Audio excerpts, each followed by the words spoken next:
আপুদের বাসায় গেলে আমাদেরকে এটা ওটা স্ন্যাক্স আইটেম সবসময় দিয়ে থাকে, তাই ভাবলাম আজকে নিজ হাতে কোনো মজাদার একটা রেসিপি বানাবো যেটা দেখতেও অনেক বেশি ইউনিক হবে এবং খেতেও অনেক বেশি মজার হবে। তো এর জন্য সবার আগে আলুগুলোকে কুচি করে ভালো করে ধুয়ে নিয়েছি এবং সেই সাথে আমার লাগবে মাংস, ডিম আর চিজ। এখানে আমি আলুটাকে সবার আগে একটা পাতিলে ঢেলে সিদ্ধ করে নিয়েছি, তবে এই সিদ্ধটা কিন্তু খুব বেশি করিনি।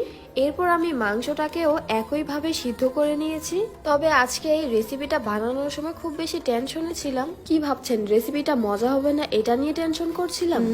একদম ভুল। বরং আমি টেনশন করছিলাম বিথি আপুকে নিয়ে। বিথি আপু কিন্তু রাতে অনেক তাড়াতাড়ি ঘুমিয়ে যায়। আজকে রান্না বান্নার কাজ শুরু করে তখন বাজে 11:55। আজকে যদি আমার রান্না বান্না কমপ্লিট হতে হতে সে ঘুমিয়ে যায় তাহলে আমার কি হবে? তাই এটা ভেবেই খুব দ্রুতই সবকিছু কমপ্লিট করার ট্রাই করছিলাম। এখানে আমি আলু এবং মাংসটাকে খুব ভালো করে সবার আগে ম্যাশ করে নিয়েছিলাম। এরপরে এটাতে 2 প্যাকেট ম্যাগি মশলা এবং পেঁয়াজ কুচি দিয়ে দেই। বাই দ্য ওয়ে, আজকে কিন্তু এই চিজ বল বানাতে আমার লেট হয়েছে একমাত্র এই স্কিন কেয়ারের জন্য।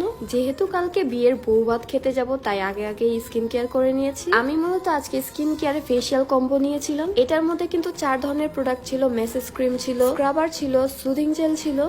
একটার ভিতরে 4 ধরনের প্রোডাক্ট আছে আর এটা কিন্তু কয়েকবার ইউজ করা হয়েছে। তো আজকে সবার আগেই কিন্তু আমি স্ক্রাবারটা অ্যাপ্লাই করে নিয়েছি। মূলত এই ফেসিয়াল কিটটা কিন্তু স্কিনটাকে ন্যাচারালি ব্রাইট করতে অনেক বেশি হেল্প করে এবং সেই সাথে ময়লা দূর করে। আমাদের স্কিন যদি আমরা ঠিকমতো কেয়ার করে থাকি তাহলে কিন্তু সেই ক্ষেত্রে স্কিনে ব্রণও ওঠে না। আর হ্যাঁ, আজকে কিন্তু আমি প্রিমিয়াম স্যাফরনের সোপটা ইউজ করেছি। তোমরা কম বেশি সবাই জানো স্যাফরনের সোপ কিন্তু স্কিনের জন্য কতটা উপকারী এবং সেই সাথে স্কিনটাকে ন্যাচারালি ব্রাইট করতে অনেক অনেক সাহায্য করে থাকে। আর হ্যাঁ, এই স্যাফরনের কম্বোতে কিন্তু একটা নাইট ক্রিমও আছে। যেহেতু এখন দুপুর বেলা তাই নাইট ক্রিমটা আমি অ্যাপ্লাই করিনি। বাই দ্য ওয়ে, এই কম্বোটা ইউজ করলে কিন্তু স্কিনটা ন্যাচারালি অনেক বেশি ব্রাইট হয়ে যায় এবং সেই সাথে সফট আর স্মুথ হয়ে যায়। আমি কিন্তু এই সবগুলো প্রোডাক্টই কাকলি বিজনেস শপ এই পেজ থেকে পারচেজ করেছি।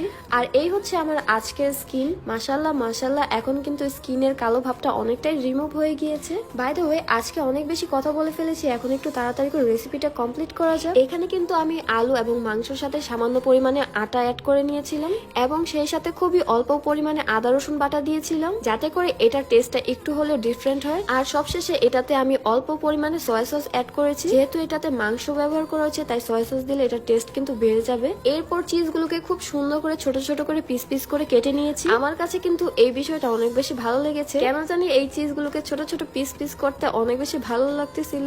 এরপর সবগুলোকে একটু একটু করে বলের আকৃতিতে করে নিয়েছি। যেহেতু এই খাবারটার নাম হচ্ছে চিজ বল, তো এটা অবশ্যই তো বল আকৃতিতে নিতে হবেই। এরপর আমি একটু একটু করে প্রত্যেকটা বলের ভিতরেই কিন্তু চিজ অ্যাড করে নিয়েছি। তোমরা যারা চিজ লাভার আছো তারা কিন্তু এই রেসিপিটা বাসায় একবার হলেও ট্রাই করে দেখতে পারো। আশা করি তোমাদের সবার কাছেই খুব ভালো লাগবে। আর এ পর্যায়ে আমি ডিমগুলোকে ভালো করে লবণ কুচি দিয়ে ফেটে নিয়েছি। মূলত এই ডিমটা ব্যবহার করা হচ্ছে এর বাহিরের কোটিং এর জন্য। যেহেতু আমি এই চিজ বলের বাহিরের coating a bread crumbs use করব, তো এটাকে ভালো করে লাগানোর জন্য এই ডিমগুলো অ্যাড করা। আর এই ব্রেড ক্রামস কিন্তু তোমরা চাইলে বাসায়ও বানাতে পারো, যদিও আমি সুপার শপ থেকে এটা একেবারে রেডিমেড কিনে নিয়েছিলাম। তো এই তো বলতে না বলতে আজকের মতো কিন্তু আমার রেসিপি একদমই শেষের পর্যায়ে চলে এসেছে। এখানে আমি চিজ বলগুলোকে সবার আগে ডিমের মধ্যে কোট করে নিয়েছি এবং এরপর ব্রেড ক্রামস এর উপরে কোট করে নিয়েছি। আর এই হচ্ছে আমার চিজ বলের ফাইনাল রেজাল্ট। এগুলো দেখতে কিন্তু অনেকটাই দিল্লির লাড্ডুর মতো লাগছে। মনে হচ্ছিল এখনই সবগুলো খেয়ে ফেলি। তো এই তো আজকে মাত্র 7 মিনিটের ভিতর আমার রেসিপি কিন্তু একদমই রেডি করে ফেলেছি। এখন শুধু এটাকে ভালো করে ভাজার পালা। চিজ বলগুলোকে ভাজার সময় শুরুতে আমি একটু ভয় পেয়ে গিয়েছিলাম, ভেবেছিলাম অনেক বেশি তেল ছিটবে, কিন্তু না, সবকিছুই কিন্তু আজকে সুন্দরভাবে কমপ্লিট হয়েছে। এখন শুধু পরিবেশন ও খাওয়ার পালা। আর এটা হচ্ছে গরম গরম চিজ বল ভাঙার পরের রেজাল্ট। তোমরাই দেখো চিজগুলো কি সুন্দর করে মেল্ট হয়ে গিয়েছে আর এটা খেতেও কিন্তু দারুণ মজা। তো আজকে আমি একটা ট্রাই করার পর বিথি আপুকে ট্রাই করতে দিলাম আর সেই সাথে এক্সট্রা চিজও অ্যাড করেছিলাম। বিথি আপুর এক্সপ্রেশন দেখে তোমরাই বুঝে নাও আজকে খাবারটা কতটা টেস্টি হয়েছিল। আজ এ পর্যন্তই, আল্লাহ হাফেজ।